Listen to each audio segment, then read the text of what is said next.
Good morning, everyone. Jim Clark here at the Synchronicity Sanctuary to share another contemplative focus with you. A focus of contemplation that serves your best interests when you live a holistic lifestyle and meditation. So, with that understanding, today's contemplation is simply this: unity consciousness and the harmonics of true being. Be, do, have, the sacred order of awakening. In the density of the egoic world, where the illusion of separation seems so real, many people live by an unconscious pattern. When illusion dominates truth, we are driven by fear-based experience. Perceiving ourselves as separate from all and everything, we need to belong and to demonstrate value to our parents, our teachers, our boss, etc. So the primary drive we experience is the unconscious drive to do in order to have, and from doing we extract some meaning that we call our being. What are we? And we attach ourselves with some labels in terms of this is what I am being. I'm being a manager, I'm being a boss, I'm being whatever. So, but the opposite is the one of that we come from when we are experiencing breakthroughs in our understanding of who we really are. Consciousness, the same consciousness that all and everything simply is, and it can only ever be itself. So be coming from that being is what we're talking about here. When you live a lifestyle of meditation, when the drive to meditate comes into your life, you're ready to start your awakening process and to develop more and more harmonics of truth in yourself, the subtle harmonics that all of the creation that you experience comes from, where the real power is in life and in experience.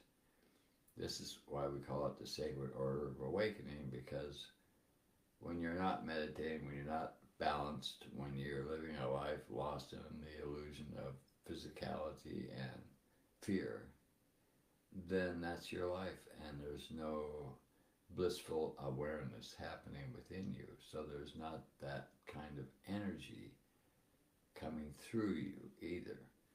So, and I know that when I first came here and I met my teacher for the first time, the level of blissful awareness that he had could be felt.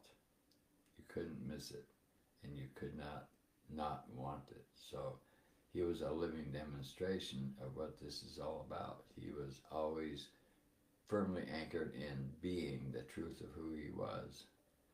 And from that, he acted. And from that, he had many people who wanted to come and share time with him, just because being with him was a meditation that was blissful and was powerful. In other words, it was in alignment with the intention to raise your own level of awareness of who you are and what life is. This is what all people are going through right now, many of which are still lost in illusion, and the world is serving that purpose today because it's all in upheaval and trying to shift itself to adapt itself to what it does not understand yet. But consciousness is orchestrating the show, because in truth there is nothing else. Consciousness is orchestrating the show. That was another saying that my teacher often shared with us. No matter what you may think, no matter what you may fear, that consciousness is really orchestrating the show of every individual on the planet, everything, every bit of the creation that we call Earth, and the human experience is all consciousness pretending to be what it is not. This is the creation game. This is where consciousness wanted to experience itself, and in order to experience itself, it had to pretend to be something that it was not. and then bring itself through a process of evolution to rediscover itself. And in that discovery, the immense explosion of blissful awareness is its celebration of itself for the sake of itself, through the pretense of the human experience. My awakening, your awakening, every human being's awakening is consciousness celebrating itself. That's really what it all comes down to. In the density of the egoic world, where the illusion of separation is dominant, this is where people live by the unconscious pattern of trying to be something of value so that they can belong to the world that they are experiencing and have some value to the world that they are experiencing so that they can survive. Yeah? That's really what it's all about. What can I do? What can I become in order for myself to be accepted by my family, my working environment, etc., etc. And if we can't establish that, then we are often at a loss to find any value in ourselves. Everyone who comes into this world, every human being, has self-worth issues based on this. They are trying to create something to have value because they don't find any inherent value in themselves. And this is the human predicament that we're all in. And in order to get out of that predicament, you must become aware of who you truly are. And that's the whole creation game in a nutshell, you might say. So we go through an involutionary process where we have many lifetimes experiencing this lack of truth in our own experience until we are fulfilled in that experience and we've had enough of it. Then we move on because that polarity in our own creation becomes so strong that it automatically shifts to the opposite polarity, the positive polarity, where we begin to be drawn into a meditative lifestyle where we begin to create the balance we need to become more aware and to have the experiences of awakening. And as we awaken, we become more and more grounded in a new experience that is creating, and through that experience, when we start to meditate and so forth, we are creating more balance, and through that balance, our own vibration begins to shift and change from a very dense vibration to a very subtle vibration.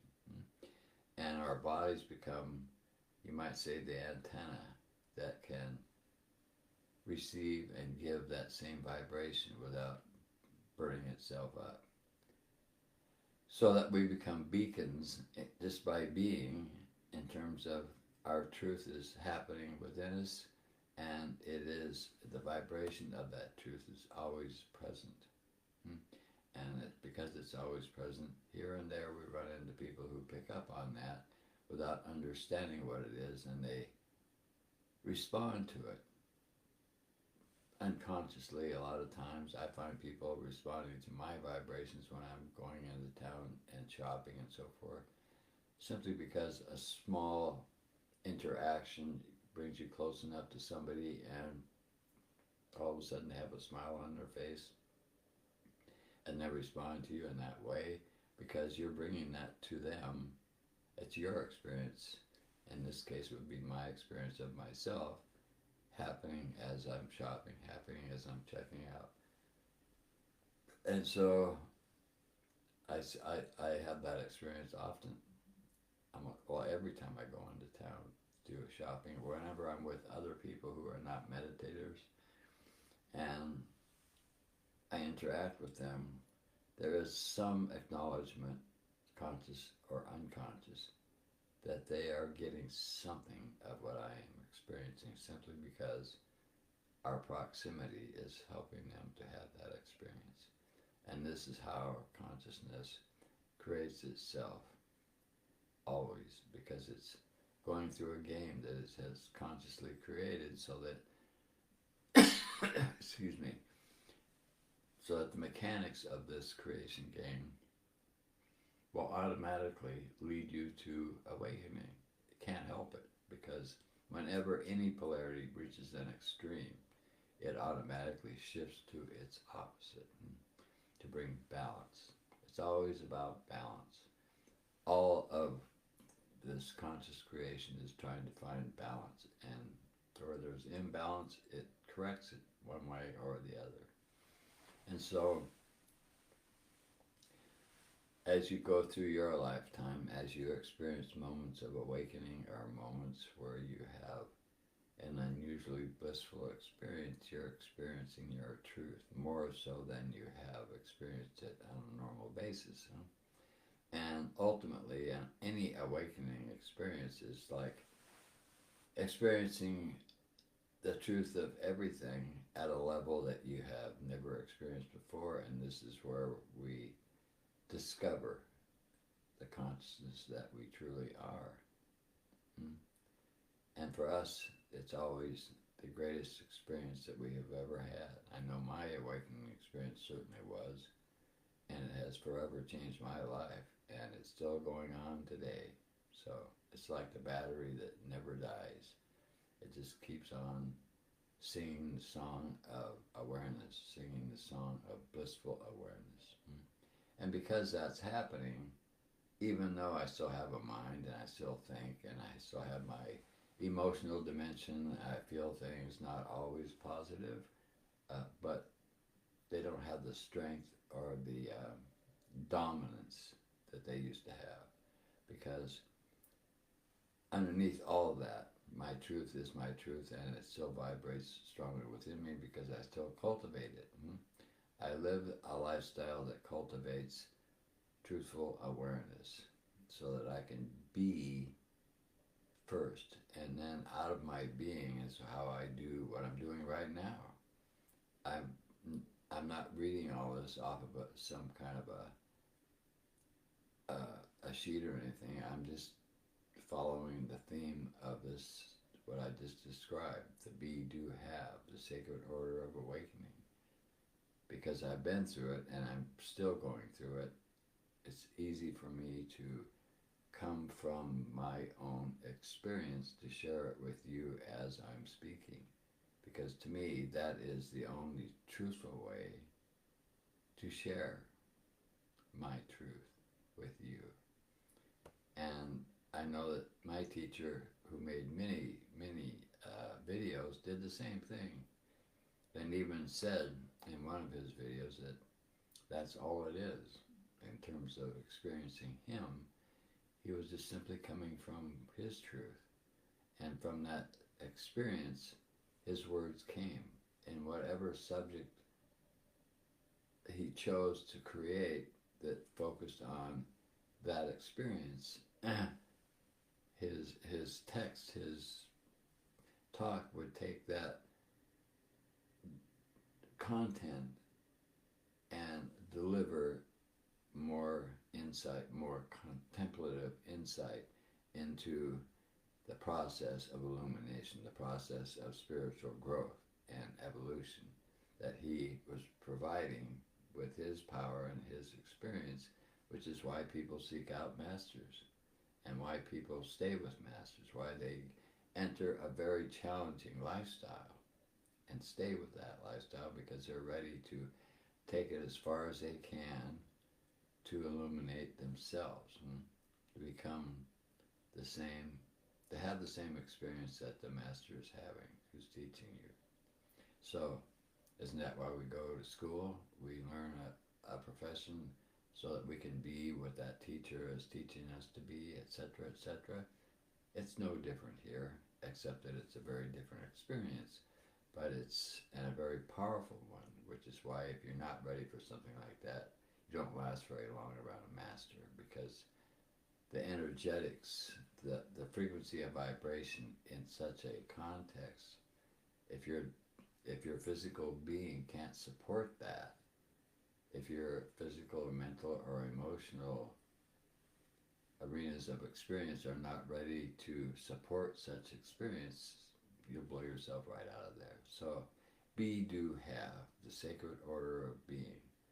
First be, meditate, meditate, meditate. Then out of that experience, do. You live and do out of it, not trying to find it.